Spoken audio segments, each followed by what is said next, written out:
राधे राधे। मैं आई हूँ कृष्ण कन्हैया की प्यारी सी नगरी वृंदावन घूमने के लिए। वृंदावन जहाँ पर हर कोई जाना चाहता है कान्हा जी के रंग में रंगने। राधे राधे। मैं अंजू गोगलिया आज आपको लेकर आई हूँ श्री बांके बिहारी जी के मंदिर के दर्शन करवाने।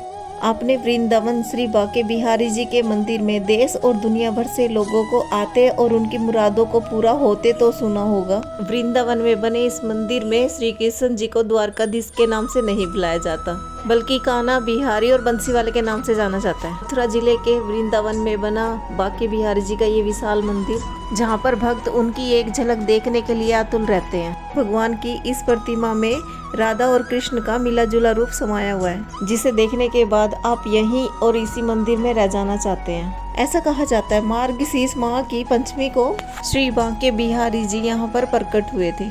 मार्गशीर्ष का महीना हिंदू कैलेंडर के अनुसार हर साल नवंबर और दिसंबर में आता है, इसीलिए वृंदावन में इन 2 महीनों में त्योहार जैसा माहौल रहता है। और चलिए जानते हैं क्या है इस मंदिर के रहस्य, कैसे प्रकट हुए श्री कृष्ण भगवान। ऐसा कहा जाता है कि संगीत सम्राट तानसेन के गुरु श्री हरिदास श्री कृष्ण भगवान को अपना आराध्य मानते थे और उन्होंने अपना जीवन और संगीत दोनों ही श्री कृष्ण भगवान की आराध्या में समर्पित कर दिया था। वृंदावन में बनी राजस्थली में बैठकर स्वामी हरिदास घंटों बिता दिया करते थे। ऐसा कहा जाता है कि जब भी स्वामी हरिदास श्री राधा और श्री कृष्ण की भक्ति में लीन होया करते थे, तब श्री कृष्ण और राधा रानी उनको दर्शन देने आया करते थे।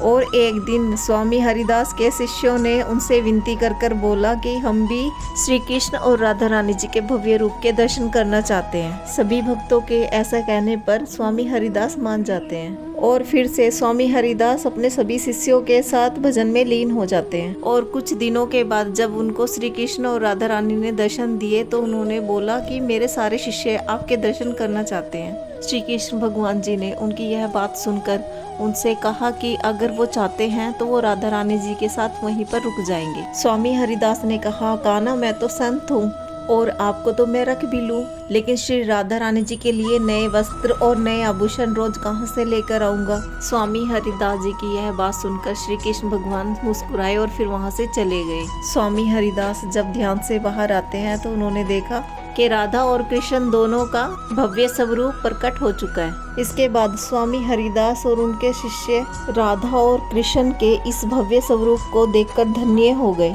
और इसके बाद राधा और कृष्ण के इस मिले जुले स्वरूप को स्वामी हरिदास जी ने बांके बिहारी नाम दिया।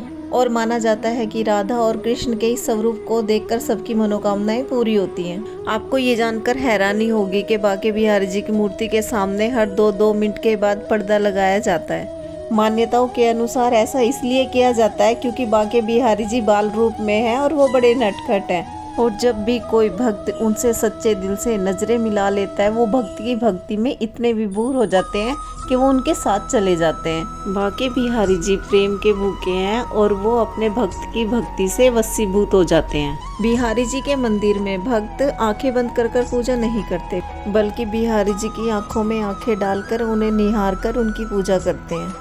माना जाता है कि बिहारी जी की मूर्ति में ऐसा आकर्षण है कि भक्त को अपनी तरफ खींचते हैं और भक्त की आंखों से स्वयं झरझर आंसू बहने लगते हैं।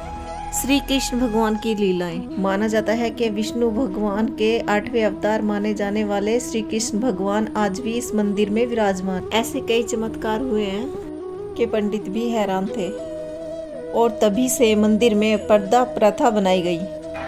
एक बार राजस्थान की राजकुमारी बांके बिहारी जी के दर्शन करने वृंदावन पहुंची और बांके बिहारी जी के दर्शन करने के बाद वो उनकी भक्ति में ऐसी लीन हो गई कि वो वापस जाने के लिए तैयार नहीं हुई। और जब राजकुमारी के घर वाले राजकुमारी को जबरदस्ती घर वापस लेकर जाने लगे तो बांके बिहारी जी भी उनकी भक्ति से खुश होकर उनके साथ चल देते हैं। इन लीलाओं के बाद बांके बिहारी जी के सामने पर्दा डाला जाता है ताकि बिहारी जी फिर किसी और के साथ न चल दें। हमने बांके बिहारी मंदिर के तो दर्शन कर लिए हैं, हमें दर्शन अच्छे हो गए हैं और अब हम चलेंगे राधा वल्लभ मंदिर, जो कि बांके बिहारी मंदिर से 500 मीटर की दूरी पर स्थित है। और हम कुंज गलियों से होते हुए आसानी से राधा वल्लभ मंदिर पहुंच जाते हैं। राधे राधे। श्री राधा वल्लभ मंदिर वृंदावन के प्राचीन मंदिरों में से एक है। श्री राधा वल्लभ दर्शन दुर्लभ क्यों कहा जाता है? इस मंदिर में प्रभु को रिझाने के लिए भक्त प्रभु का जयगान करते हैं और उन्हें पंखा झोलकर उन्हें प्रसन्न करने का प्रयास करते हैं। जब कोई पूरी श्रद्धा से भगवान राधा वल्लभ के दर्शन करने की अभिलाषा रखता है तो प्रभु उन्हें दर्शन जरूर देते हैं और उनके सारे कष्ट दूर कर देते हैं। श्री राधा वल्लभ के चरणों में सारी मनोरथ पूर्ण होती है। श्री राधा वल्लभ मंदिर भगवान शिव से जुड़ा है।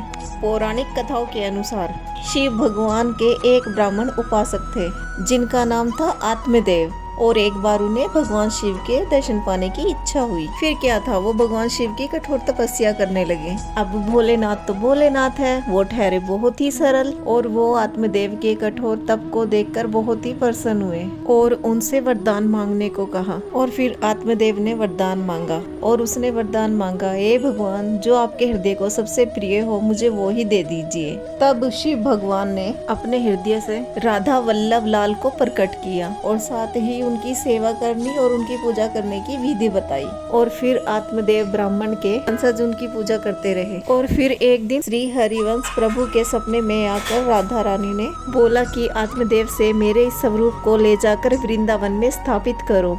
और फिर राधा वल्लभ मंदिर की नींव रखी गई। इस मंदिर में वही भक्त दर्शन करने आता है जिन्हें भगवान खुद बुलाते हैं, अर्थात जिन्हें स्वयं दर्शन देते हैं। इसीलिए कहा जाता है राधा वल्लभ दर्शन दुर्लभ। श्री राधा वल्लभ मंदिर में श्री गिरिराज महाराज की शिला रखी हुई है। यदि आप गोवर्धन पर्वत की परिक्रमा नहीं करते हो तो मंदिर में रखी गिरिराज शिला की परिक्रमा जरूर कीजिएगा। श्री राधा वल्लभ मंदिर में भक्त श्री राधा श्री कृष्ण दोनों के दर्शन एक साथ कर सकते हैं। यहाँ राधा कृष्ण एक युगल जोड़ा है, वो दो नहीं है, एक है। राधा में कृष्ण है, कृष्ण में राधा। तो बोलो राधा रानी की जय।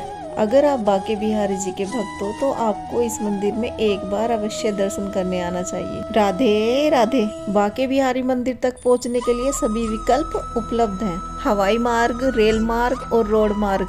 अगर आपने मेरी वीडियो को यहाँ तक देख लिया है उसके लिए धन्यवाद। अगर आपको वीडियो अच्छी लगी है तो एक लाइक और कमेंट बॉक्स में राधे राधे जरूर लिखिएगा।